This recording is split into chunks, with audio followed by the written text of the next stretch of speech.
Hello students, income tax paper के chapter income from house property की lecture की series में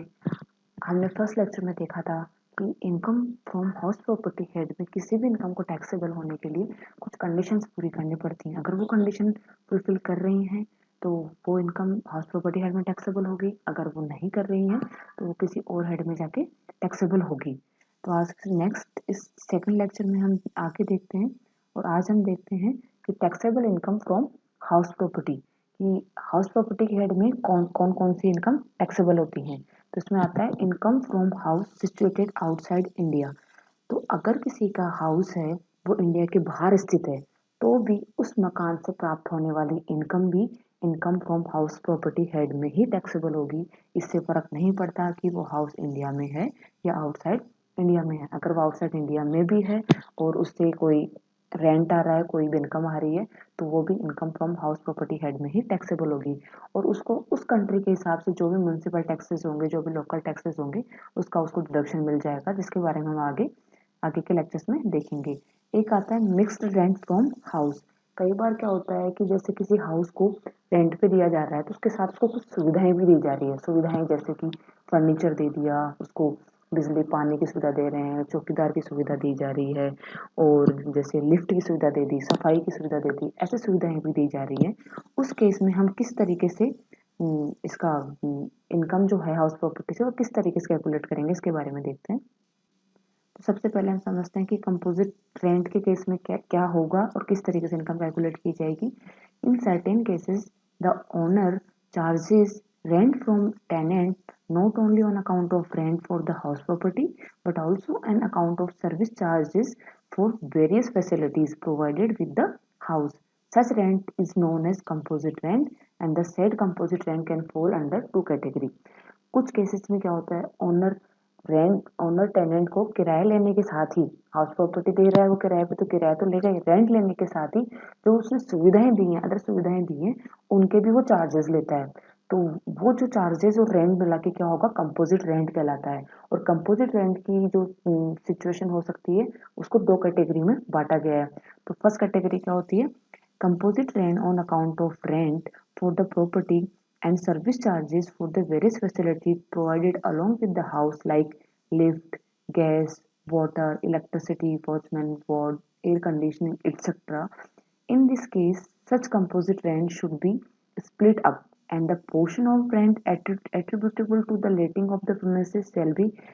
accessible as income from house property, and the other portion of the composite rent received for renting services shall be accessible as income from other sources. एक case तो हो सकता है जब उसने रेंट पे दिया मकान, तो जो उसे रेंट जो मिल रहा है वो तो अलग होगा, और जो सुविधाएं उसको दी जा रही हैं जैसे कि लिफ्ट की, बिजली पानी, चौकीदार, सफाई, जो भी सुविधाएं दी जा रही हैं उसको, उसके चार्जेस अलग से लिए जाते हैं। उस केस में तो कोई प्रॉब्लम है ही नहीं।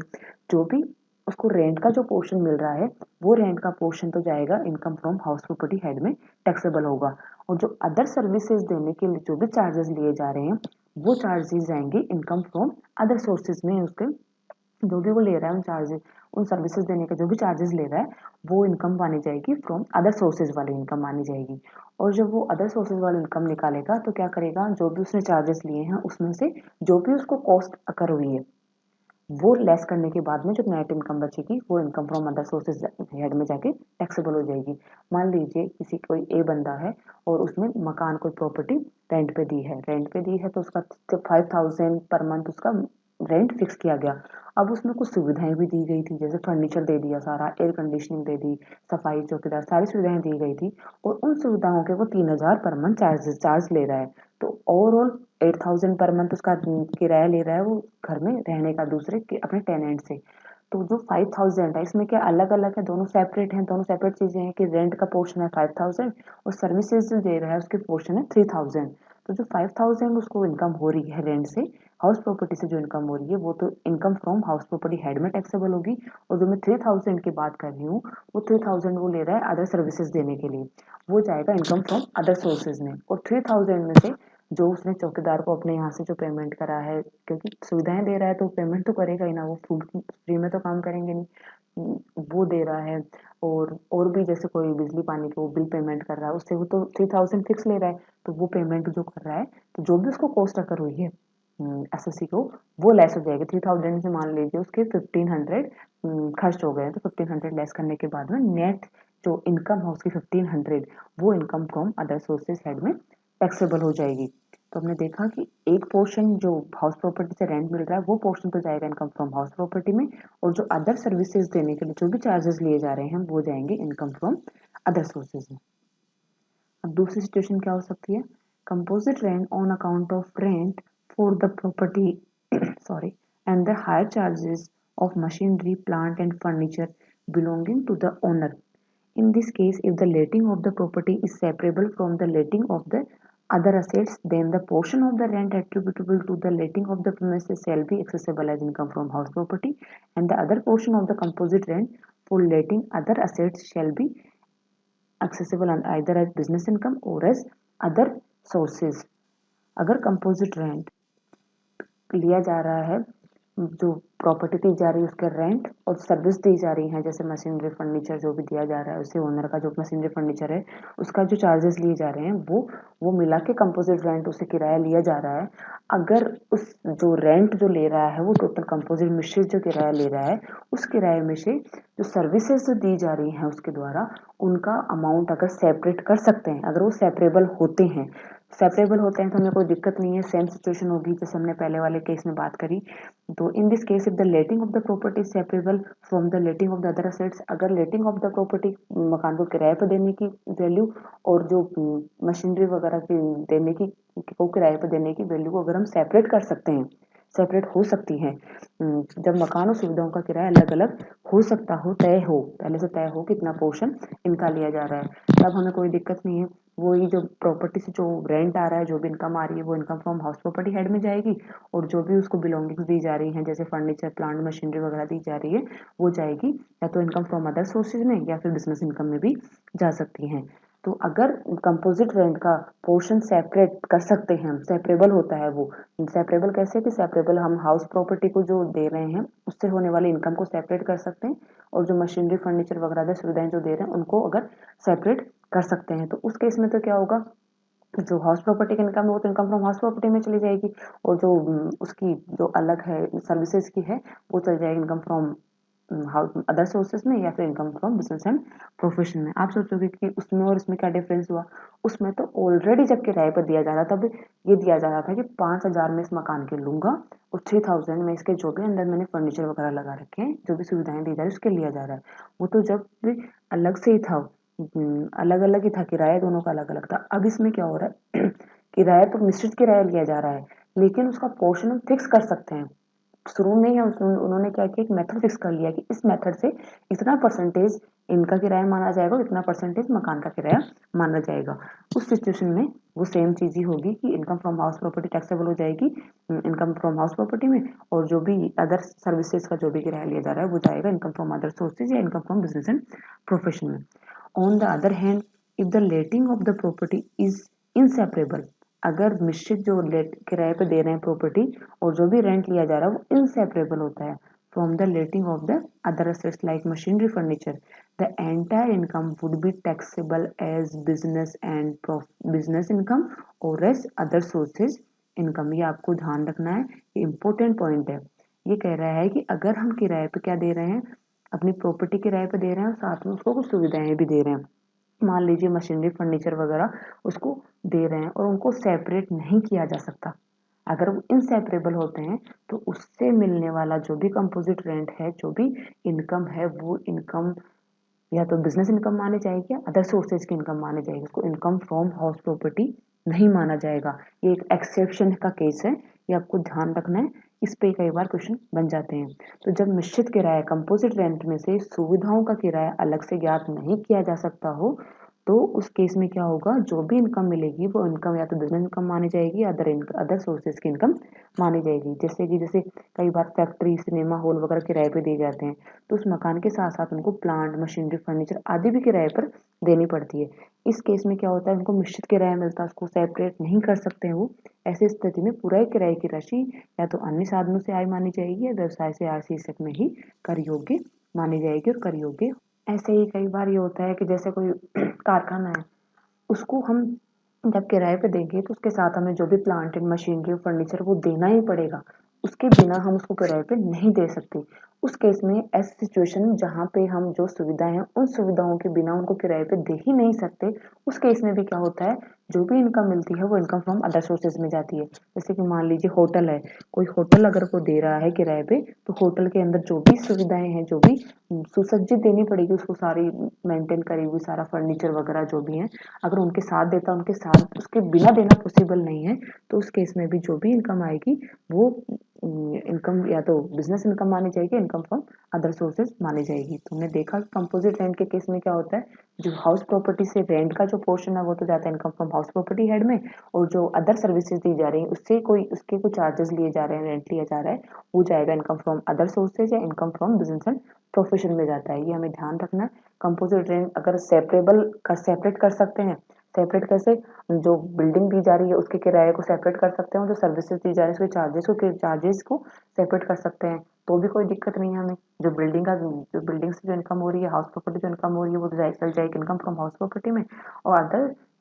सर्विसेज के चार्जेस चले जाएंगे income from other sources business या प्रोफेशन में। इनसेपरेबल का केस को आपको अच्छे से ध्यान रखना है। अगर इनसेपरेबल है, सेपरेट नहीं कर सकते हम मकान के किराए को और सर्विसेज के चार्जेस को, तो उस केस में जो भी इनकम आएगी वो इनकम फ्रॉम अदर सोर्सेज या इनकम फ्रॉम बिजनेस प्रोफेशन में जाएगी, वो income from house property head में टैक्सेबल नहीं होगी। अब हम नेक्स्ट देखते हैं कि when income from house property is no charge to tax, कुछ इनकम जो हाउस प्रॉपर्टी से हमें मिल रही है वो एग्जम्प्ट होती हैं, जैसे कि कुछ बताई गई हैं वो देखते हैं। In the following cases income from house property is no charge to tax, tax नहीं लगेगा, वो एग्जम्प्ट इनकम मानी जाएगी। जैसे income from any farm house forming part of agriculture income, अगर कोई कृषि भूमि से, फार्म हाउस पर स्थित मकान से जिसका कृषि कार्यों में यूज हो रहा हो, एग्रीकल्चर इनकम का फॉर्मिंग पार्ट हो, तो उससे प्राप्त होने वाली इनकम को एग्जम्प्ट माना जाता है, क्योंकि agriculture income income tax act में एग्जम्प्ट होती है। तो उसका कोई फॉर्मिंग पार्ट, कोई फार्म हाउस है और जो कृषि कृषि आय सॉरी कृषि के कार्य में प्रयोग हो रहा है, उसका फॉर्मिंग पार्ट माना है, तो ही उससे जो इनकम हो रही है उस फार्म हाउस से, तो वो इनकम भी एग्जम्प्ट होगी। annual value of any one place in annual value of any one place in the occupation of ex rural, जो भूतपूर्व राजा हैं उनके महल का वार्षिक मूल्य भी यदि किराए पर नहीं दिया गया हो तो वो भी एग्जम्प्ट होगा, गिल माना जाएगा। ठीक है, अगर भूतपूर्व कई आपने देखे होंगे महल वगैरह बने हुए होते हैं, वो कईयों को तो होटल में, हेरिटेज होटल वगैरह में भी चेंज कर दिया गया है, कईयों किराए पे दे दिया गया है। अगर किसी उसको किराए पे नहीं दिया गया है और भूतपूर्व राजा का कोई महल है, तो उसकी एनुअल वैल्यू भी नील मानी जाएगी और वो भी एग्जम्प्ट माना जाएगा। Income from house property used by the assessee for his own business and profession, ये तो हमने पहले भी देखा था कि अगर असेसी खुद के बिजनेस और प्रोफेशन के लिए यूज करता है हाउस प्रॉपर्टी को, तो उससे प्राप्त होने वाली इनकम को यहाँ पे टैक्सेबल नहीं होगी, वो भी एग्जम्प्ट मानी जाएगी। अगर वो बिजनेस एंड प्रोफेशन जो कर रहा है उससे प्राप्त होने वाली इनकम टैक्सेबल है, तो वो आपने देख लिया था पहले, अच्छे समझा दिया था मैंने।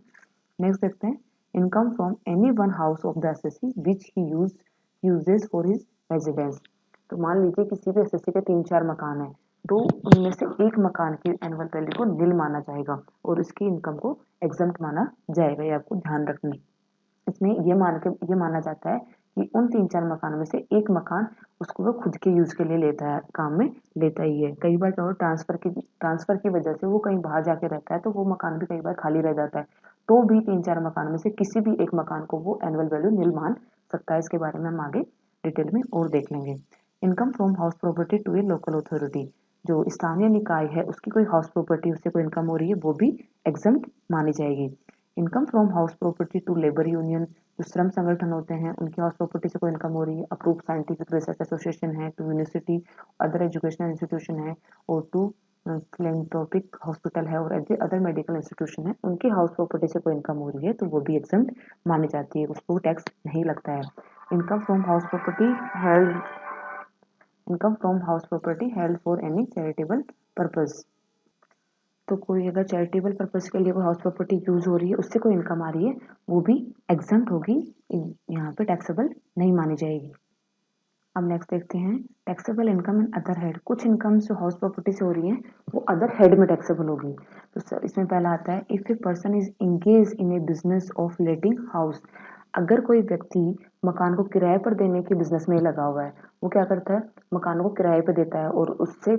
किराए पर लेके भी आगे किराए पर देता होगा, तो उसको केवल मकानों को किराए पर देने के ही उसमें इंगेज होता है, तो उससे प्राप्त होने वाली इनकम इनकम फ्रॉम बिजनेस में जाएगी, वो इनकम फ्रॉम हाउस प्रॉपर्टी में नहीं आएगी। तो यदि कोई व्यक्ति मकान खरीद कर अथवा निर्माण कर उन्हें किराए पर देने का ही काम करता है, वो मकान बनाता है किराए पर दे देता है, मकान खरीदता है किराए पर देता है, इस बिजनेस में लगा हुआ है, तो मकानों से प्राप्त होने वाला किराया